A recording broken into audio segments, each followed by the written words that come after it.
राम चौक पर लगी जादुई गरीब सब्जी रोटी की ठेली पर खूब भीड़ लगी हुई थी। तभी उसके सामने फास्ट फूड की रेडी लगाई हुई मगन बोलता है, ना जाने इस गरीब की सब्जी रोटी में ऐसा कौन सा जादू है जो इसके ग्राहक दिन में गरजते घंटों के जैसे बढ़ते ही जाते हैं। और इतना सा छोटा ठेला है इसका, उस पर भी इतना सामान कैसे ले आता है कि रात तक भी इसका सामान खत्म ही नहीं होता। ना जाने क्या राज है। जो भी हो, मुझे पता ना लगाना ही होगा। अरे अगर हर कोई सब्जी रोटी ही खाता रहेगा तो हम जैसे फास्ट फूड वालों का तो जीवन बर्बाद ही हो जाएगा। इतना कहकर मगन अपने काम में लग जाता है और वहीं गरीब सब्जी रोटी वाली की ठेले पर काम कर रही ठेले की मालकिन शांति खुद से कहती है, हे भगवान, ये रमेश जी कहाँ रह गए? दुकान पर ग्राहकों का इतना रश है और ये पता नहीं कहाँ चले गए। अकेले सब कैसे संभालूं?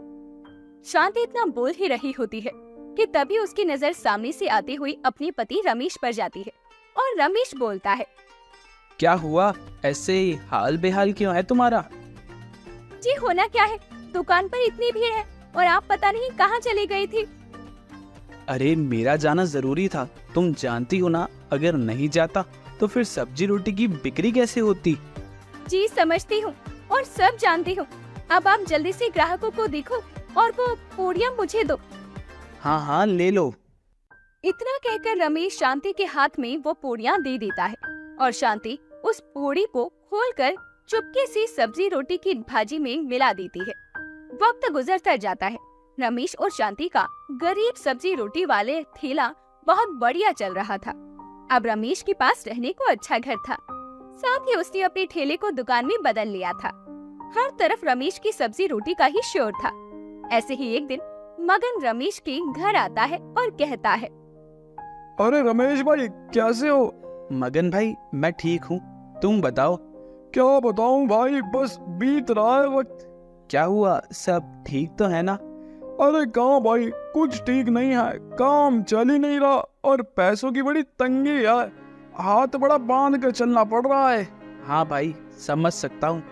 अरे भाई तुम्हारी दुकानदारी तो बड़ी अच्छी चल रही है, हमें भी बता दो ऐसा कौन सा जादू मिलाकर लाते हो अपनी सब्जी रोटी में जो हर कोई तुम्हारी सब्जी रोटी खाने के लिए चिपका रहता है।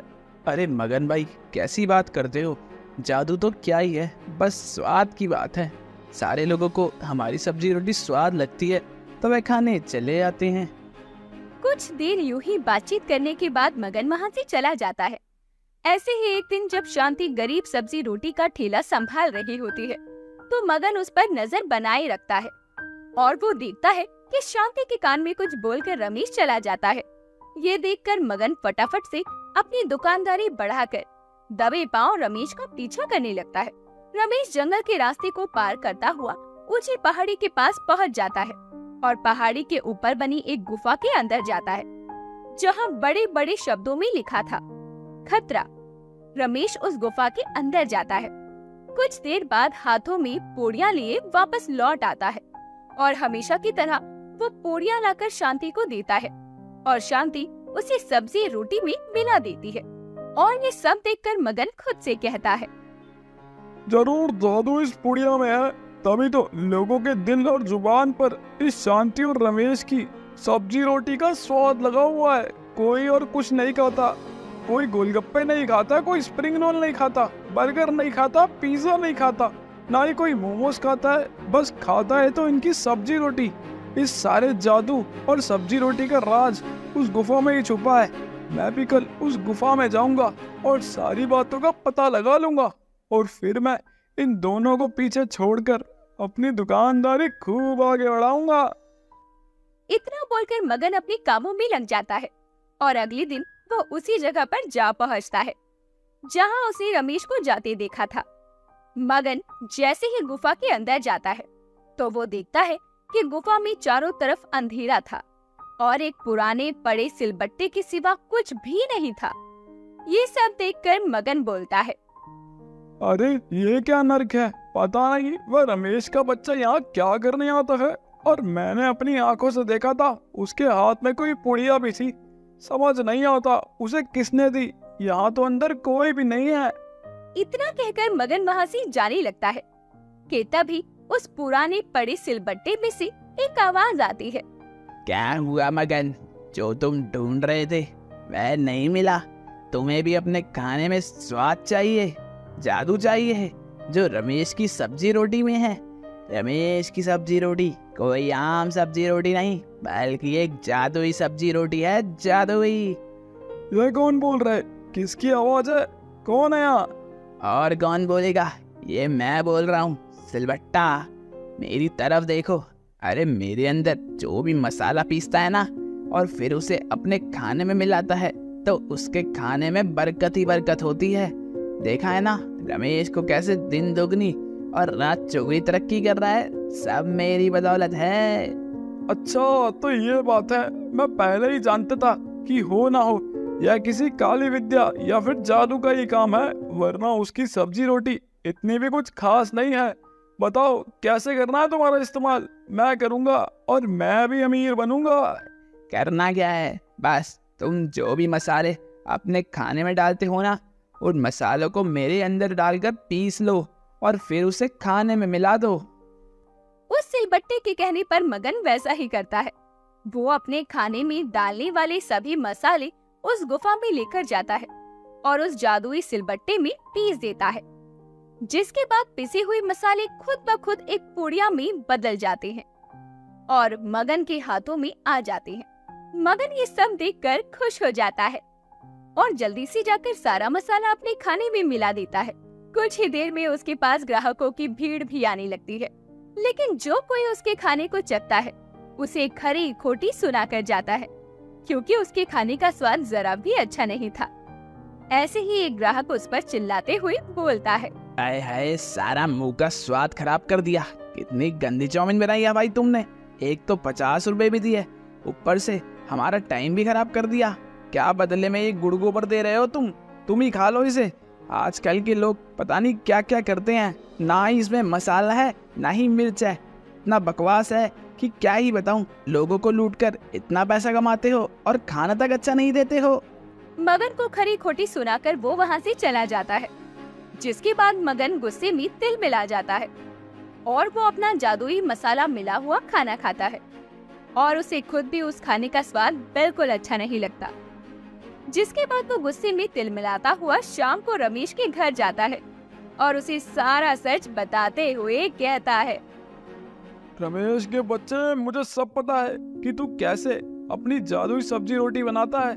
जो उस जादुई सिलबट्टे में मसाला पीसकर अपनी सब्जी रोटी में मिलाता है ना। बता, तूने इस सिलबट्टे को क्या सिखाया था? अरे तेरी वजह से जो थोड़े बहुत ग्राहक भी मेरी दुकान पर आते थे वो अभी बंद हो गए। पहले तो तूने हमारा धंधा वैसे ही चौपट करवा दिया था और अब तूने बिल्कुल ही मंदा करवा दिया है। सच सच बता, तूने क्या किया है? अरे भाई, मैंने तो कुछ नहीं किया। तुम उस जादुई सिलबट्टा से क्यों नहीं पूछ लेते कि क्या हुआ है और क्या नहीं? हमारी सब्जी रोटी में तो कोई कमी नहीं आई है। इतना कहकर दोनों उस जादुई सिलबट्टे के पास गुफा में जाते हैं, जहाँ वो सिलबट्टा हंसते हुए बोलता है, क्या हुआ मगन, तेरे ग्राहकों ने तुझे बुरा भला सुनाना शुरू कर दिया क्या?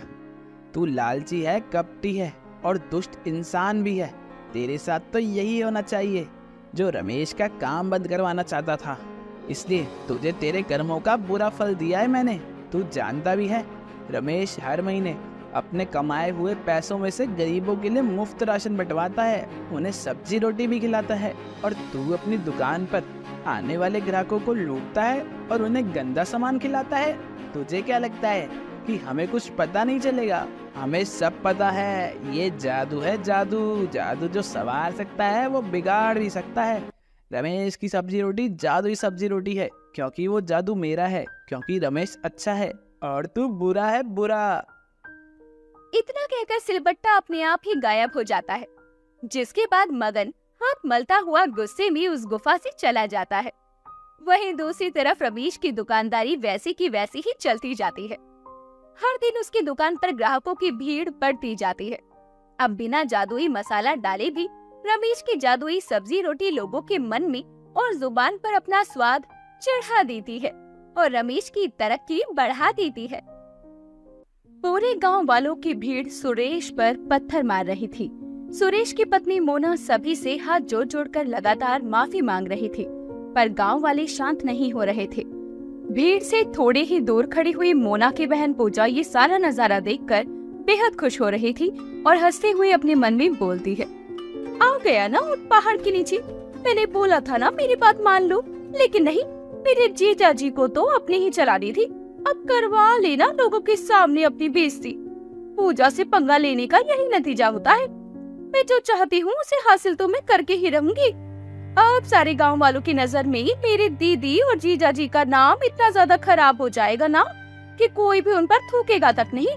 तो फिर फिश बिरयानी खाना तो बड़ी दूर की बात है। जैसे जैसे भीड़ शांत होती है और वहाँ से लोग चले जाते हैं, पर पत्थरबाजी से मोना और सुरेश दोनों को काफी चोट लग जाती है। तभी आंखों में मगरमच्छ के आंसू लिए पूजा उन दोनों के पास आती है और बोलती है, अरे दीदी, ये सब क्या हो गया? मैं जानती हूँ कि आप लोगों ने कुछ भी गलत नहीं किया है, पर कोई भी हमारी बातों पर यकीन करने को तैयार नहीं है। चलिए घर चलते हैं, मैं आपकी मलहम पट्टी कर देती हूँ। कितनी चोट लगी है आप दोनों को। इतना कहकर पूजा सुरेश और मोना को घर ले जाती है और वहाँ जाकर उनके जख्मों पर मलहम लगाती है। और पूजा कुछ वक्त पहले के बारे में सोचने लगती है। सुरेश और मोना का एक गांव में छोटा सा घर था। दोनों ही पति पत्नी बहुत ज्यादा ईमानदार किस्म के थे। उनके स्वभाव की वजह से सभी गांव वालों से पूजा और सुरेश की अच्छी बोलचाल थी। दोनों पति पत्नी को खाना बनाने का बहुत शौक था। सुरेश गांव की ही नदी से मछलियां पकड़ता था और फिश बिरयानी का ठेला लगाया करता। मोना भी अपने पति का फिश बिरयानी का ठेला लगाने में खूब हाथ बटाया करती। ऐसे ही एक दिन सुरेश की ठेली पर बैठा हुआ गांव का सरपंच धनीचंद बिरयानी खाते हुए बोलता है, मानना पड़ेगा मोना और सुरेश, जितना स्वाद तुम दोनों के हाथों में है ना, इतना तो किसी के हाथों में भी नहीं है। मैं तो अपनी बीवी से भी कहता हूँ कि तुम जाकर सुरेश और मोना से फिश बिरयानी बनाना सीख लो। सच में एक बार खा लो तो मन करता है कि बस खाते जाओ और खाते ही जाओ, पर पेट का भी तो ख्याल रखना पड़ता है ना। धन्यवाद जमींदार साहब, यह तो आप सभी गांव वालों का प्यार है जो हमारी फिश बिरयानी का काम ऐसे ही चला जा रहा है। अरे तुम लोगों की मेहनत भी है, सिर्फ हम गांव वालों का प्यार ही नहीं है, तुम्हारे हाथ का स्वाद भी है और दाम भी तुम्हारा अच्छा ही है। तो फिर क्यों ना खाएं फिश बिरयानी तुम्हारी। चलो एक प्लेट फिश बिरयानी पैक भी कर दो मेरी धर्म पत्नी के लिए। धनीचंद की बात सुनकर सुरेश एक प्लेट फिश बिरयानी पैक करके जमींदार को दे देता है। बिरयानी लेकर वो वहाँ से चला जाता है। दिन गुजरते चले जाते हैं। सब कुछ बहुत अच्छा चल रहा था। हर दिन के साथ साथ सुरेश और मोना की फिश बिरयानी और ज्यादा फेमस होती जा रही थी। उनके गांव से सटे हुए और भी गांव उनकी फिश बिरयानी का चर्चा सुनने लगे थे। ये सब कुछ देखते हुए एक दिन मोना अपने पति से बोलती है, सुनिए जी, अब हमारी कमाई अच्छी होने लगी है। हम धीरे धीरे करके अपने घर की मरम्मत कर लेंगे, फिर ठेले से दुकान भी खरीद लेंगे ताकि लोगों को और भी ज्यादा सुख सुविधा दे सके। हाँ मोना, तुम सही कह रही हो। बस अब मैं धीरे धीरे यही सब कुछ करूँगा। सुरेश इतना बोल ही रहा था कि तभी उसके फोन पर पूजा का कॉल आता है। सुरेश फोन उठाता है, तभी सामने से पूजा बोलती है, नमस्ते जीजा जी। नमस्ते पूजा, कैसी हो? मैं बिल्कुल ठीक हूँ जीजा जी। मैं कुछ दिनों के लिए आपकी और दीदी के पास रहने के लिए आ रही हूँ। कल शाम तक मैं आपके घर पर आ जाऊंगी। मेरे आने की तैयारी कर लीजिए। बिल्कुल बिल्कुल, आओ आओ, तुम्हारा इंतजार है। इतना कहकर सुरेश फोन रख देता है और पूजा के आने की बात मोना को बताता है। अपनी बहन के आने की खबर सुनकर मोना थोड़ा सा परेशान हो जाती है, पर वो सुरेश से कुछ नहीं कहती। अगले दिन शाम को मोना की बहन पूजा घर आती है और आते ही अपनी बहन के गले लगकर बोलती है, कितने दिनों बाद मिल रही हूँ दीदी आपसे, कितना सुकून मिल रहा है आज आपसे मिलकर। सच में आपको तो मेरी याद ही नहीं आती, कभी खुद से बुलाती भी नहीं हो कि आज मिलने आ जा। ऐसी कोई भी बात नहीं है पूजा, तुम बैठो, मैं तुम्हारे लिए चाय नाश्ते का प्रबंध करती हूँ। ऐसे ही सभी लोग बैठकर बातों के साथ साथ चाय नाश्ता करते हैं। कुछ दिन गुजरते हैं। क्योंकि पूजा एक लालची और कपटी स्वभाव की औरत थी, इस वजह से अपने जीजा और दीदी की फिश बिरयानी के ठेले से होती हुई कमाई देखकर उसके मन में लालच जागने लगता है। और एक शाम जब पूजा मोना और सुरेश को अपनी दिन भर की कमाई गिनते हुए देखती है तो वो मन में सोचती है, मेरे जीजा जी तो बहुत पैसे कमाते हैं, क्यों न मैं अपने जीजा जी को अपने चंगुल में फंसा लूं। फिर उसके बाद मेरे जीजा जी अपनी सारी कमाई मेरे हाथ में दे देंगे और अपनी बहन को मैं अपनी जिंदगी से लात मारकर निकाल दूंगी। पर मेरे जीजा जी को फंसाना इतना भी आसान नहीं है, पर कोशिश तो की जा सकती है ना। आखिर किसको पैसा प्यारा नहीं होता, पैसे को पाने के लिए पूजा कुछ भी करेगी। अपनी घटिया इरादों और नापाक सोच के साथ पूजा अगले दिन से सुरेश पर डोरे डालना शुरू कर देती है। वो जानबूझकर सुरेश के आगे बन सवर कर घुमा करती और ठेले पर उसकी मदद के इरादे से अनचाही तरीके से उसे छूने की कोशिश करती। ऐसे ही एक दिन मोना की तबीयत खराब होती है और सुरेश पूजा के साथ ठेले पर जाता है, जहाँ पूजा सुरेश का हाथ पकड़कर उसे बोलती है, जीजा जी, मैं आपको बहुत पसंद करती हूँ और अब से नहीं, जब से दीदी से आपकी शादी हुई है ना, तब से पसंद करती हूँ। वो तो मैं दीदी से छोटी थी, इसलिए घर वालों ने मेरी शादी आपसे नहीं करवाई। अगर मेरा बस चलता ना तो मैं दीदी की जगह खुद मंडप पर बैठ जाती, पर अभी भी देर नहीं हुई है। आप मुझे अपना लीजिए ना, मैं आपको वो सारा सुख दूंगी जो मेरी दीदी आपको देती है। बस एक बार मेरे प्यार को और मुझे अपना कर तो देखिए। पूजा की बात सुनकर सुरेश को बहुत तेज गुस्सा आता है और वो पूजा को खुद से पीछे धक्का देता है और बोलता है, पागल हो गई हो क्या पूजा? ये क्या बकवास कर रही हो? मैंने तुम्हें हमेशा अपनी छोटी बहन की नजर से देखा है। तुम्हारे इरादे को तो मैं पहले ही समझ गया था, लेकिन आज तुमने अपने मुंह से भी सच बोल दिया। दोबारा अगर अपनी घटिया जुबान पर यह बात तुम लेकर आई ना, तो मैं सारी सच्चाई तुम्हारी दीदी को बता दूंगा। सुरेश की बात सुनकर पूजा चुप हो जाती है और शाम को पूजा अपने आप से बोलती है, मेरे जीजा जी तो मेरे बस में आएंगे ही नहीं। ये वाला प्लान तो फेल हो गया, लेकिन मैं पैसा अपने हाथों से जाने भी नहीं दूंगी। जमा जमाया काम, जमे जमाए लोग। ये पैसा तो मुझे अपने हाथों में लेना ही है, फिर चाहे मुझे अपनी दीदी और जीजा जी दोनों को ही रास्ते से हटाकर खुद ही अपना नाम क्यों न लगाना पड़े। पर मैं अभी पीछे नहीं हटूंगी। अब मुझे कुछ ऐसा करना होगा जिससे गांव वाले इन दोनों को इस गांव से बेदखल कर दें। इतना कहकर पूजा अपनी दीदी और जीजा का फिश बिरयानी का काम ठप करवाने के लिए अपने किसी जानकार की मदद से एक खास किस्म का जहर मंगवाती है और हर दिन बिरयानी में मिलाने लगती है। धीरे धीरे उस जहर से गांव के लोग बीमार होना शुरू हो जाते हैं। जमींदार और उसकी पत्नी भी इस बीमारी की चपेट में आ जाते हैं। जमींदार एक बड़े अच्छे अस्पताल में जाकर इलाज करवाता है तो उसे बीमारी की जहर के बारे में पता चलता है, जिसके बाद सारे गांव वालों में ये बात आग की तरह फैल जाती है कि सुरेश और मोना दोनों सभी को जहरीली फिश बिरयानी परोस रहे हैं। जिसके बाद सभी लोग गुस्से में एकत्रित होकर सुरेश और मोना के ठेले पर पहुंचते हैं और उन्हें खूब खरी खोटी सुनाकर पत्थरबाजी करना शुरू कर देते हैं। मैं बहुत अच्छे से जानती हूँ कि ये जो कुछ भी हुआ है ये जरूर किसी का षड्यंत्र है, और किसका है मैं ये भी जानती हूँ। बस मुझे अभी सारी गुत्थी को सुलझाना है ताकि मैं सभी गांव वालों के सामने आपको और अपने आप को बेगुनाह साबित कर सकूं। मोना, मैं भी तुम्हें कुछ बताना चाहता हूँ। इतना कहकर सुरेश पूजा की हरकतों के बारे में मोना को सब कुछ सच सच बताता है। इसके बाद चीज और भी ज्यादा साफ होने लगती है। मोना अपनी बहन पूजा पर नजर रखने लगती है। सभी की नजरों में नाम बदनाम करने के बाद पूजा सुरेश और मोना की जगह पर फिश बिरयानी का ठेला लगाना शुरू कर देती है। एक दिन जब पूजा ठेले पर काम करती है, तभी घर पर मोना उसके सामान की तलाशी करती है, जिसमें उसे वही जहर मिल जाता है जो वो फिश बिरयानी में मिलाया करती थी। उसे लेकर मोना जमींदार के यहाँ पहुँचती है और बोलती है, जमींदार जी, यही है वो जहरीला पदार्थ जिसकी वजह से पूरा गांव बीमार हुआ। पर ये मैंने किसी के भी फिश बिरयानी में नहीं मिलाया है, ना ही मेरे पति ने। इसे मिलाने वाली मेरी बहन है, वो जहरीले पदार्थ को लेकर आई है। आप चाहें तो इसकी जांच करवा लीजिए। मैं और मेरे पति बिल्कुल बेकसूर है, हमने ऐसा कुछ भी नहीं किया है। अगर तुम बेकसूर हो और तुम्हारी बहन ने यह सब कुछ किया है, तो वह ये जहरीला पदार्थ लाई कहाँ से? हमें इस बात का पता लगाना होगा, तभी हम इस बात का पूरा खुलासा कर पाएंगे। मैं जानती हूँ कि वो ये जहर किस लिए लेकर आई है और किससे लेकर आई होगी। चलिए मेरे साथ। इतना कहकर मोना जमींदार के साथ मिलकर पूजा के एक बहुत ही अच्छे दोस्त के पास पहुँचती है, जिसे नशा करने की आदत थी।